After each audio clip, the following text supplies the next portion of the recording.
बिस्मिल्लाहिर्रहमानिर्रहीम। Naveed Anjum with dynamics and relativity. और आज हम पढ़ने जा रहे हैं लॉरेंट्ज़ ट्रांसफॉर्मेशन। अब लॉरेंट्ज़ ट्रांसफॉर्मेशन को समझने से पहले हम ओवरव्यू करते हैं गलीलियन ट्रांसफॉर्मेशन को। अब गलीलियन ट्रांसफॉर्मेशन को अगर हम देखें तो गलीलियन ट्रांसफॉर्मेशन के अंदर हम दो फ्रेम ऑफ रेफरेंस की बात करते हैं। एक आपका फ्रेम ऑफ रेफरेंस है एस, जबकि आपका दूसरा frame of reference S prime है।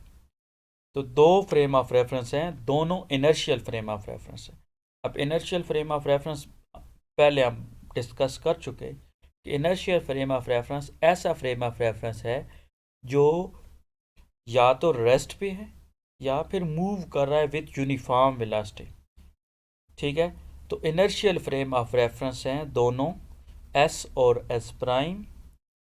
और हम कर क्या रहे हैं कि एस प्राइम फ्रेम के अंदर एक ऑब्जर्वर है जो ऑब्जर्व कर रहा है, और एस प्राइम फ्रेम के अंदर एक इवेंट अकर होता है, और एस प्राइम फ्रेम जो है वो वी वेलोसिटी के साथ एक्स डायरेक्शन के अंदर मूव करना शुरू कर देते। ठीक हो गया। तो अब फॉर एग्जांपल यहाँ पे आपका इवेंट अकर हुआ है, और अगर मैं इसके कोऑर्डिनेट की बात करूँ तो ये जो यहाँ से इवेंट अकर हुआ है इसका कोऑर्डिनेट है वो मैं एक्स प्राइम ले लेता हूँ। तो कोऑर्डिनेट है एक्स प्राइम। अब क्या था कि सबसे पहले जब दोनों रेस्ट पे थे तो ओ और ओ प्राइम जो है वो एक दूसरे से कोइंसाइड कर रहे थे, एक ही जगह पे थे। तो फिर क्या हुआ कि ये एस प्राइम ने मूव करना शुरू कर दिया विद वेलोसिटी वी।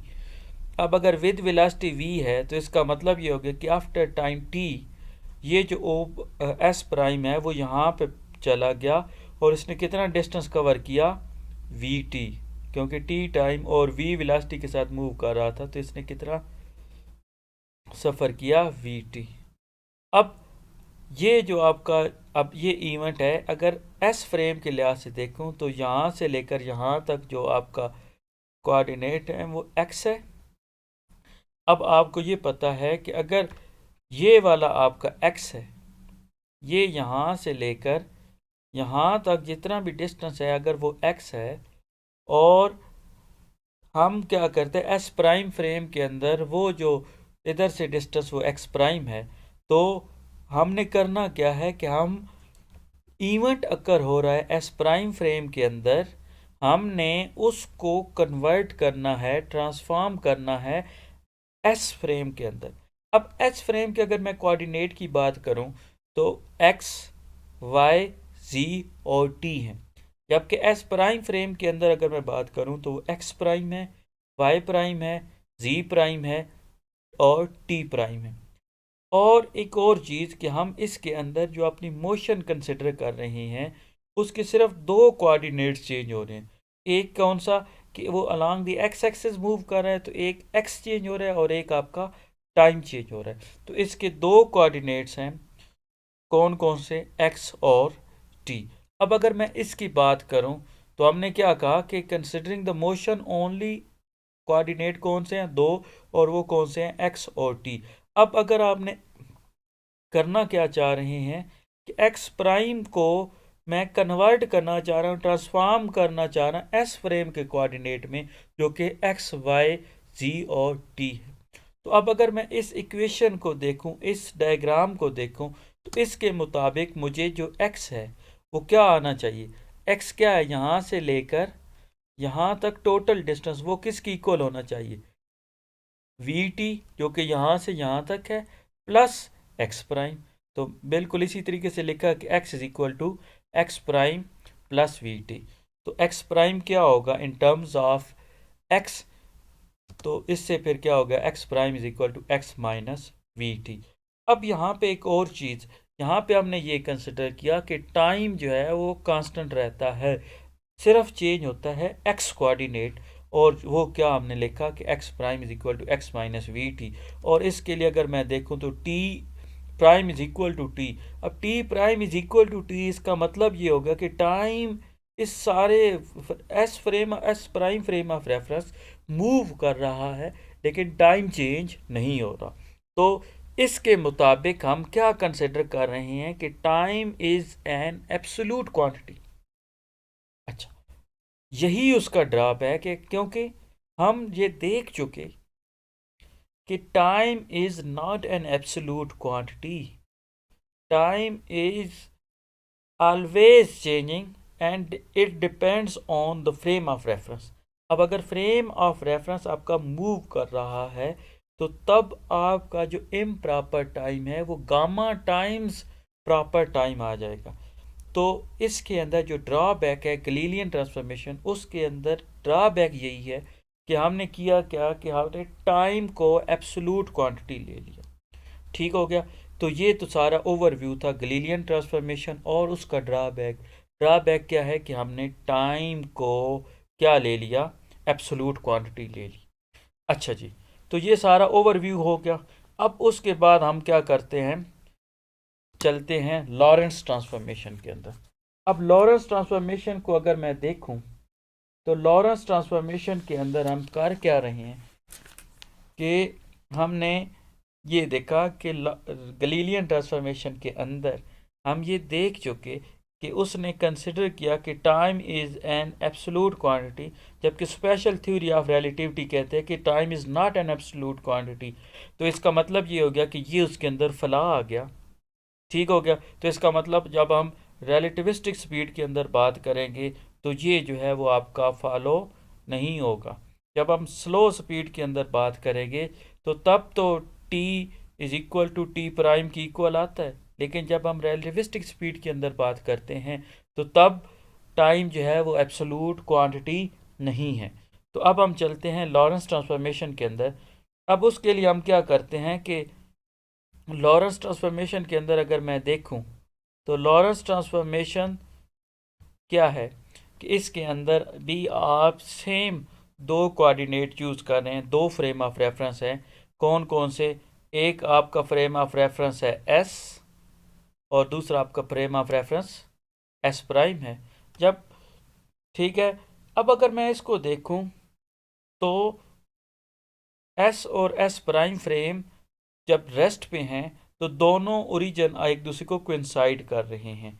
अब अगर मैं इसकी बात करूं तो क्या कहते हैं कि ऐसे केस में जिस ट्रांसफॉर्मेशन, अब अगर हमने ये ट्रांसफॉर्म करना है कि एस प्राइम के अंदर एक इवेंट अकर हो रहा है और हम क्या करना चाह रहे हैं कि उसको एस के अंदर एस की टर्म्स में ट्रांसफॉर्म करना चाह रहे हैं, मतलब एस प्राइम फ्रेम के अंदर, मतलब इसके कौन से हमने बिल्कुल गलीलियन ट्रांसफॉर्मेशन की तरह उसको हम देखेंगे कि इसके भी दो कोऑर्डिनेट हैं, एक आपका एक्स है और एक आपका टाइम है।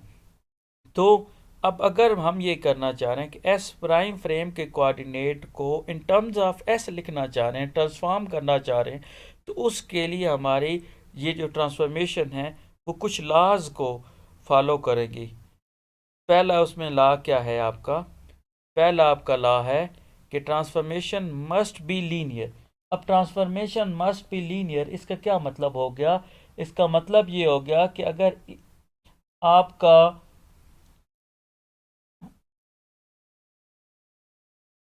अच्छा, अब क्या कहते हैं कि these transformation must follow some requirement. कौन कौन सी? The transformation must be linear. आपकी जो ट्रांसफॉर्मेशन लीनियर है, क्या मतलब इसका कि अगर एक सिंगल इवेंट है एक फ्रेम ऑफ रेफरेंस के अंदर, तो अगर हम दूसरे फ्रेम ऑफ रेफरेंस के अंदर भी वो सिंगल इवेंट होना चाहिए। इसका मतलब ये होगा कि एक फ्रेम ऑफ रेफरेंस के अंदर अगर उसके कोऑर्डिनेट एक सेट ऑफ कोऑर्डिनेट के साथ हम उसे लिखते हैं, अगर सिंगल सेट ऑफ कोऑर्डिनेट हैं तो दूसरे फ्रेम के अंदर भी वो सिंगल सेट ऑफ कोऑर्डिनेट होने चाहिए। दूसरी क्या है कि speed of light must have same value in inertial frame. तो स्पीड ऑफ लाइट हमेशा कांस्टेंट वैल्यू होनी चाहिए, एस प्राइम के अंदर भी सी की वैल्यू वही हो और एस के अंदर भी सी की वैल्यू वही हो। और तीसरी क्या है कि transformation must reduce to Galilean transformation in the limit of low speed. तो इसका मतलब ये हो गया कि जब हम देखें ये ट्रांसफॉर्मेशन स्लो स्पीड के ऊपर। अब स्लो स्पीड के ऊपर जो हमारी अजम्पशन है कि time is an absolute quantity, तो वो ठीक अजम्पशन है। तो इसका मतलब ये हो गया कि ये जो उसने उसका ड्रॉबैक था टाइम वाला एब्सोल्यूट का, वो रिलेटिविस्टिक के लिए ठीक नहीं था।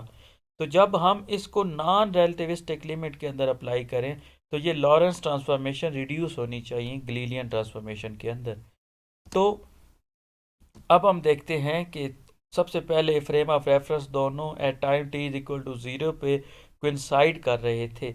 अब क्या हुआ कि एस प्राइम फ्रेम ने मूव करना शुरू कर दिया वी वेलोसिटी के साथ। तो अब क्या हुआ, तो अब हमने देखना है कि अब हम इसके कोऑर्डिनेट कैसे लिखेंगे। तो हम क्या करते हैं कि अब क्योंकि हमारा टाइम जो है वो t prime is equal to t नहीं आएगा, तो अब हम क्या करते हैं कि हम एस प्राइम डिस्टेंस मैयर इन एस प्राइम फ्रेम। अब अगर एस प्राइम फ्रेम के अंदर अगर हम डिस्टेंस करें तो एक्स प्राइम क्या हो जाएगा, हमें पता है कि x माइनस वी टी उधर लिखा था, तो हम क्या करते हैं कि कांस्टेंट ले लेते हैं कि ए एक्स प्लस बी टी, क्योंकि अब इसके दो कोऑर्डिनेट हैं, एक है x और एक है टाइम। तो x प्राइम क्या हो जाएगा, ए एक्स प्लस बी टी, ठीक होगा। इसी तरीके से टाइम टाइम अब एब्सोलूट नहीं है, वहाँ पे तो गलीलियन के अंदर हमने t prime is equal to t रख लिया, लेकिन यहाँ पे हम ऐसा नहीं लिखेंगे। तो उसके लिए फिर हमने क्या किया कि टी प्राइम जो है, ठीक है, तो टाइम अगर मैं बात करूं तो टी प्राइम बी एक्स और टी की टर्म में लिखेंगे। तो इसके लिए हमने क्या किया, D x plus e T. अब हम क्या देखें कि ए भी कांस्टेंट है, बी भी कांस्टेंट है, डी भी कांस्टेंट है और ई भी कांस्टेंट है। तो अब अगर मैं देखूं कि ये एक इक्वेशन है, अगर इसकी डायमेंशन लेंथ है तो इसकी डायमेंशन भी लेंथ होनी चाहिए और इसकी डायमेंशन भी लेंथ होनी चाहिए। तो इसका मतलब ये होगा कि अगर ये इसकी डायमेंशन तो लेंथ बन रही है, तो इसका मतलब ये हो गया कि ए जो है वो एक कोई ऐसा पैरामीटर होगा जो कि डायमेंशन लेस क्वांटिटी होगा। जबकि अगर इसको देखा जाए तो बी जो है वो उसकी डायमेंशन क्या होनी चाहिए, वेलोसिटी की, वेलोसिटी की डायमेंशन होगी तो तब उनका प्रोडक्ट जो है वो आपको डायमेंशन ऑफ लेंथ देगा, ठीक हो गया।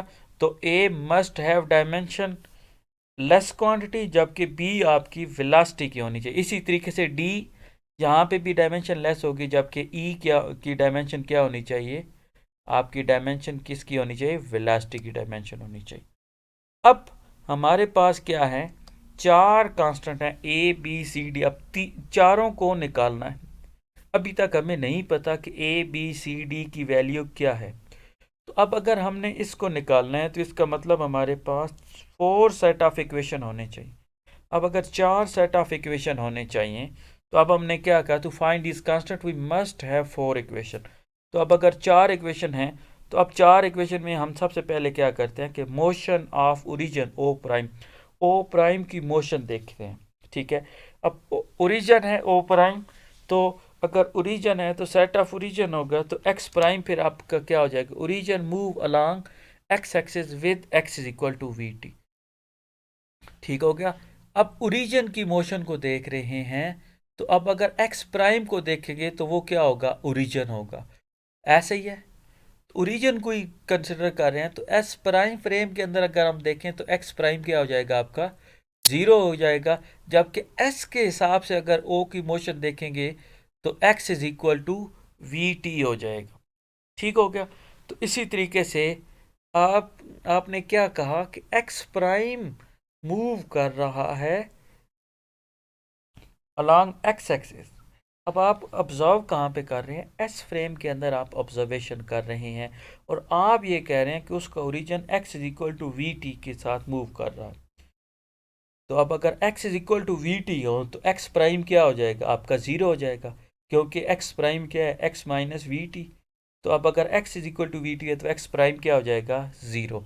तो अब आप क्या कर रहे हैं, ध्यान से सुने, आप क्या कर रहे हैं कि ओरिजिन की मोशन को देख रहे हैं और एस के अंदर आप देख रहे हैं और ओ प्राइम की मोशन को देख रहे हैं और आप कह रहे हैं कि ओ प्राइम जो है वो वी टी वेलोसिटी के साथ। अब अगर x is equal to v t है तो एक्स प्राइम आपका क्या हो जाएगा, 0।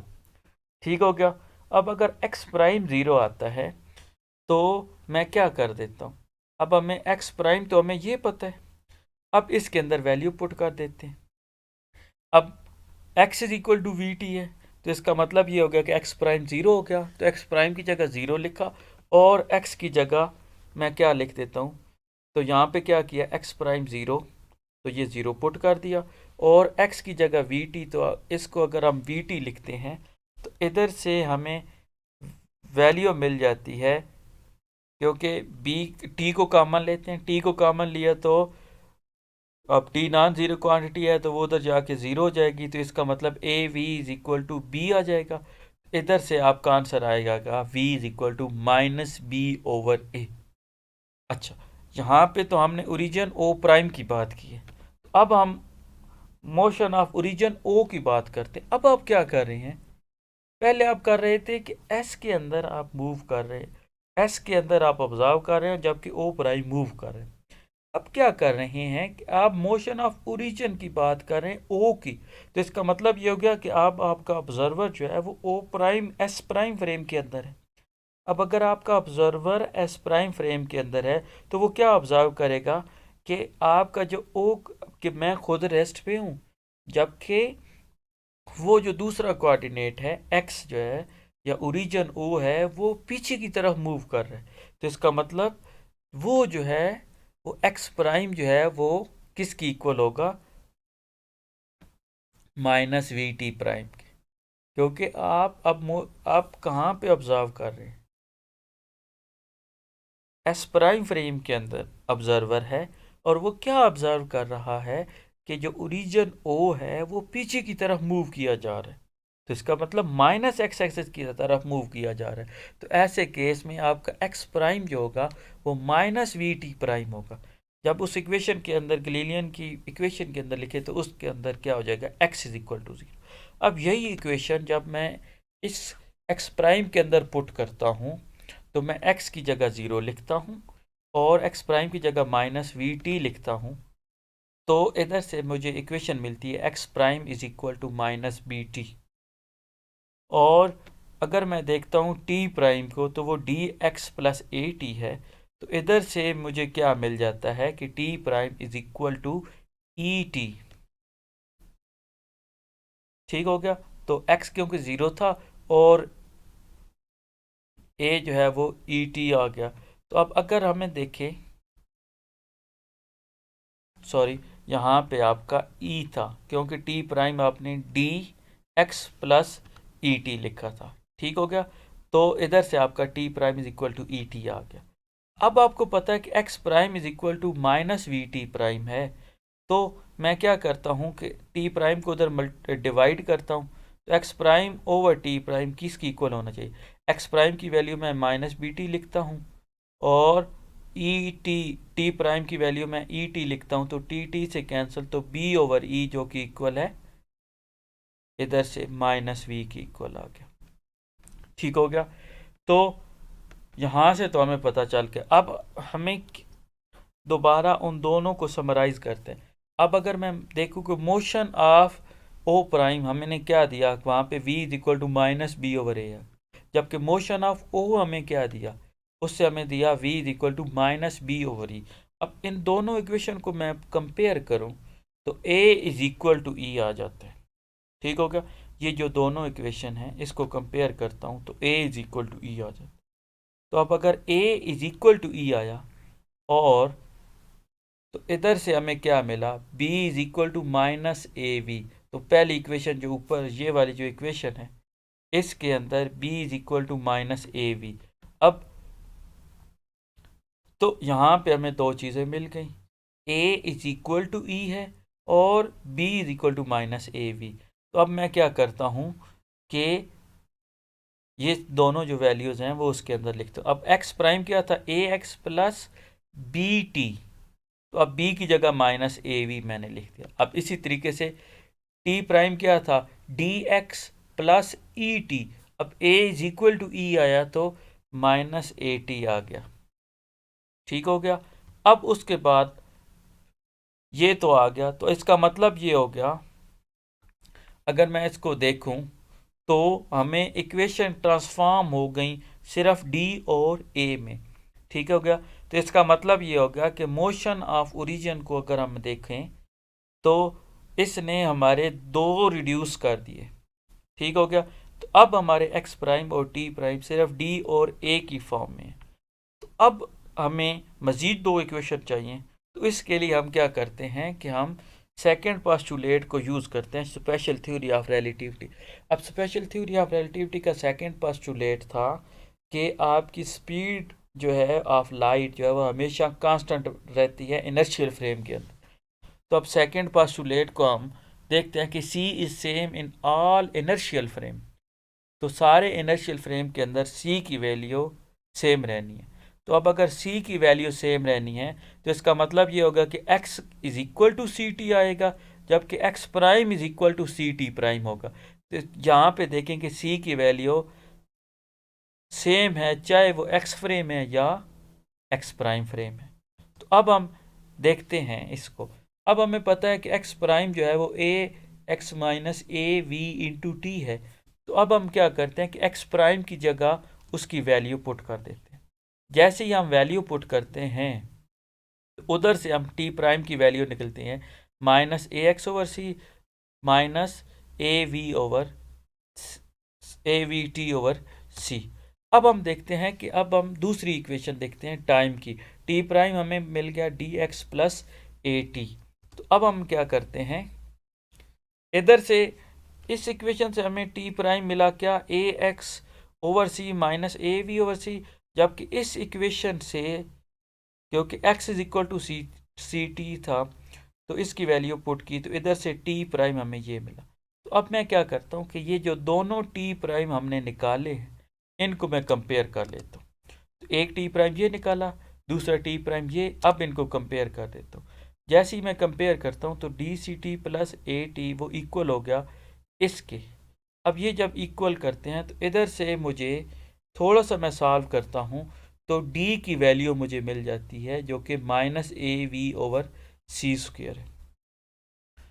तो